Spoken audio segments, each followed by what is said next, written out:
நம்ம வீட்டில் ஞாயிற்றுக்கிழமை இன்றைக்கி ரவை உப்புமா தான். நான் அந்த ரவையை பாருங்கள், ஒரு ஸ்பூன் நெய் போட்டு வறுத்து வச்சுருக்கேன். அதுக்கப்புறம் இந்த பக்கம் ஒரு 3 ஸ்பூன் எண்ணெய் ஊற்றிட்டு நல்லா கடுகு, உளுந்தம்பருப்பு, கடலைப்பருப்பு எல்லாமே போட்டு நல்லா பொன்னரமாக வறுத்துட்டு ஒரு பெரிய வெங்காயம் போட்டு 3 பச்சை மிளகாய் போட்டு கட் பண்ணியிருக்கேன். இஞ்சி இல்லை, கருவேப்பிலையும் நான் என்கிட்ட இல்லை, அதனால் நான் போடல.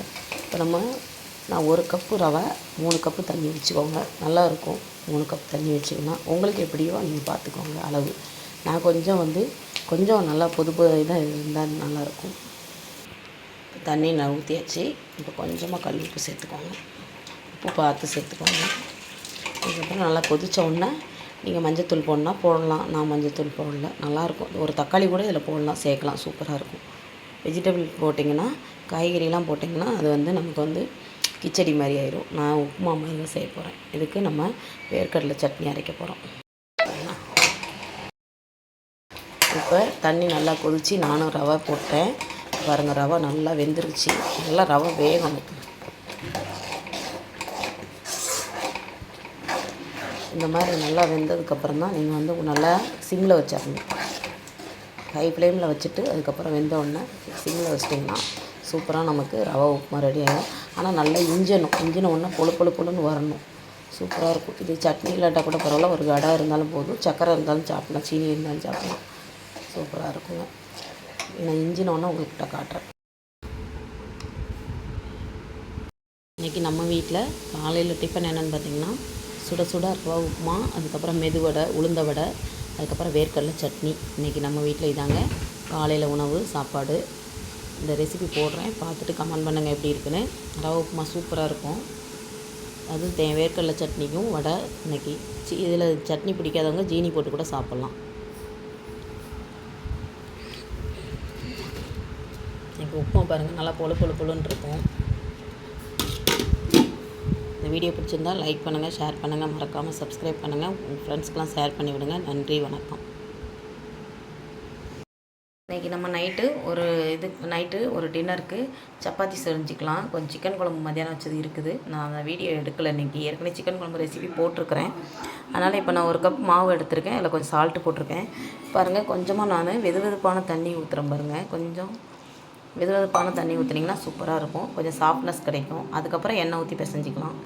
இப்போ நம்ம நல்லா சப்பாத்தி மாவு பிசைஞ்சிட்டோம். இந்த மாதிரி பிசைஞ்சாச்சு. ஒரு 20 நிமிஷம் கழித்து மூடி வச்சுட்டு நம்ம அதுக்கப்புறம் சப்பாத்தி போடும்போது பார்க்கலாம். ரொம்ப சாஃப்டாக இருக்கும். நீங்கள் எப்போயுமே சுடு தண்ணி ஊற்றி பிசைங்க, நல்லாயிருக்கும். வெதுவெதுப்பாக தண்ணி ஊற்றி பிசைங்க, நல்லாயிருக்கும். நான் அப்படி தான் எப்போயும் சப்பாத்திக்கு பிசையும். பூரிக்கு நம்ம அப்படி பிசைய தேவையில்லை. இப்போ நம்ம ஒரு 20 நிமிஷம் கழித்து பார்க்கலாம். நம்ம மாவு பிசைஞ்சு ஒரு 20 நிமிஷத்துக்கு மேலே ஆயிடுச்சு. இப்போ எப்படி இருக்குதுன்னு பார்ப்போம். இங்கே பாருங்கள், ரொம்ப சாஃப்டாக இருக்குங்க சப்பாத்தி. பெரும்பாலும் நாங்கள் இப்படி தான் பிசைவோம். நீங்கள் இந்த மாதிரி பிசைஞ்சிட்டு எப்படி இருக்குதுன்னு சொல்லுங்கள். இது நம்ம கடை மாவு கிடையாது, வீட்டில் நம்ம கோதுமை ரேஷனில் வாங்கி அரைச்ச மாவு பார்த்துக்கோங்க. இப்போ நம்ம சப்பாத்தி போடும்போது காட்டுறேன். நம்ம சப்பாத்தி போட்டாச்சு. பாருங்கள், நல்லா சாஃப்டாக வரும். இது நம்ம இந்த கோதுமை மாவு தான், ஆனால் நம்ம அலசி காய போடணும். தண்ணியில் விட்டு நல்லா ஊற வச்சு நல்லா அலசி காய போட்டிங்கன்னா நல்லா வெள்ளை வெள்ளையர்னு ஒரு கடை கோதுமை மாவு மாதிரியே வரும். நான் எண்ணெயெல்லாம் அவ்வளோவா விட மாட்டேன், ஏன்னா நம்ம எண்ணெய் போட்டு இது பண்ணிட்டோம். சூப்பராக சாஃப்டாக சப்பாத்தி பாருங்கள், சூப்பராக இருக்கும்.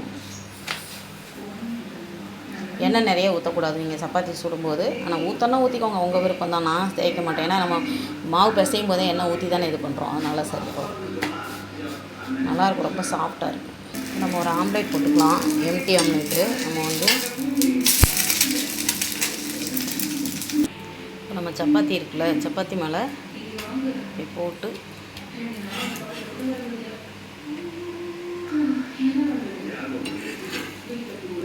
இப்படி பூரா அப்படி திருப்பி சூப்பராக இருக்கும். சப்பாத்தி மேலே இப்படி உள்ள ஆம்லேட் வச்சு சாப்பிட்டிங்கன்னா ரொம்ப சூப்பராக இருக்கும். இதுக்கு சிக்கன் குழம்பு மதியானம் வச்சு சிக்கன் குழம்பு இருக்குது, சூப்பராக இருக்குது. நம்ம வீட்டில் மசாலா அரைச்சி தான் நான் வச்சேன். யாருக்கா சிக்கன் குழம்பு மசாலா வேணுன்னா சொல்லுங்கள், கமெண்ட் பாக்ஸில் கமெண்ட் பண்ணுங்கள், நான் ரிப்ளை பண்ணுறேன். வீட்டில் சூப்பரான நைட்டுக்கு ஒரு டின்னர் பார்த்திங்கன்னா நல்லா சாஃப்டான சப்பாத்தி. இங்கே பாருங்கள், ரொம்ப சூப்பராக இருக்கும். நம்ம மாவு கோதுமை வாங்கி அரைச்சது.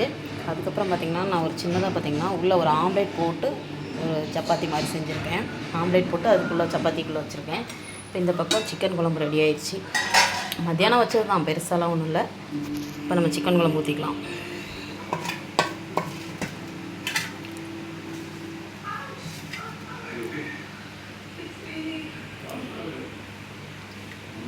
போதும். இப்போ நம்ம சிக்கன் குழம்பு ஊற்றியாச்சு. நம்ம வீட்டில் சூப்பரான சப்பாத்தியும் சிக்கன் குழம்பு ரெடி ஆயிடுச்சுங்க. நீங்கள் இந்த ரெசிபி பிடிச்சிருந்தால் லைக் பண்ணுங்கள், ஷேர் பண்ணுங்கள், மறக்காமல் சப்ஸ்கிரைப் பண்ணுங்கள். உங்கள் ஃப்ரெண்ட்ஸ்க்கெலாம் ஷேர் பண்ணி விடுங்க. நன்றி, வணக்கம்.